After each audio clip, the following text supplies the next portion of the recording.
Welcome back to U.S. Farm Report. Trusted, timely, tradition.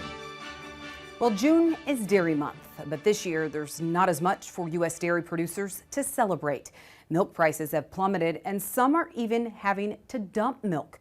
Michelle Rook looks at how much prices have fallen and why the market is now flooded with milk.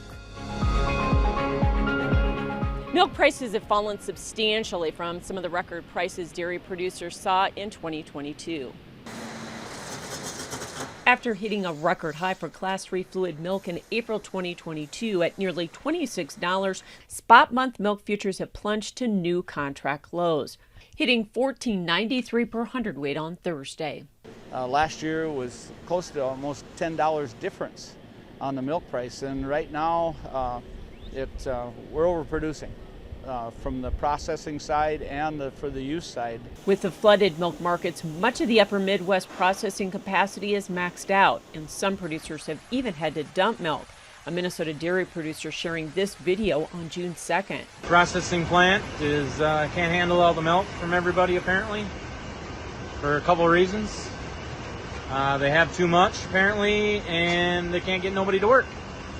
So they can't get nobody to process the milk. So the hauler picked it up and he's taking and dumping it in a field right now.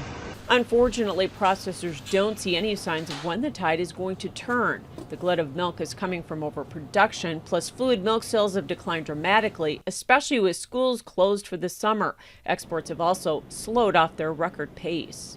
Our extra milk that we produce every year, year over year increase in milk, 90+% of that has to be exported. And so we need to continue to work and drill so that we can move more product. With the current low milk prices and high feed costs, that puts many dairy operations below the cost of production. Well, if you want to use $15.50 as your mailbox price, you're losing $5-6 a hundredweight anyway, and it may be even more, depending on when you put in your silage. If you were buying it last fall and corn prices were really high. As a result, dairy margin coverage and dairy revenue coverage insurance payments kicked in at the start of the year, but it doesn't make producers whole. It helps a little bit, but it's more for if you have less cows. For us, we do DRP, that's another insurance, and that's better for us than the DMC. USDA has tried to shore up the market recently, buying $47 million of cheese, but just how much will that help?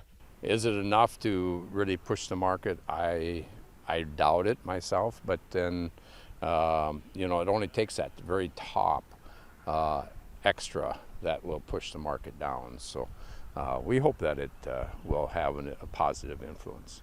2022 is a very profitable year, so there hasn't been much cow liquidation yet. But if milk prices remain low, some operations may be forced to cull. We don't have the 200 cows, 50 cow herds to lose to go down on numbers. It's all going to be up to the producers that are here that will have to reduce the number of cows in our herd and tighten up that way, because we get down to a certain point, there isn't enough producers to lose anymore in this part of the world. And there's more incentive to cull with the strong beef cattle market. So the hope is that will slowly help the market rebound, and many operations will be able to ride out the storm. It's important to understand that dairy is a long-term sustainable business. We go through the ups and the downs of the business and the market, but these are extravagant businesses that know how to manage their monies and can handle those trends. I'm Michelle Rook for U.S. Farm Report. As Michelle showed you, one Minnesota farmer was forced to dump milk last week, taking to social media to share that story. Coming up later in the show, we'll talk to him firsthand.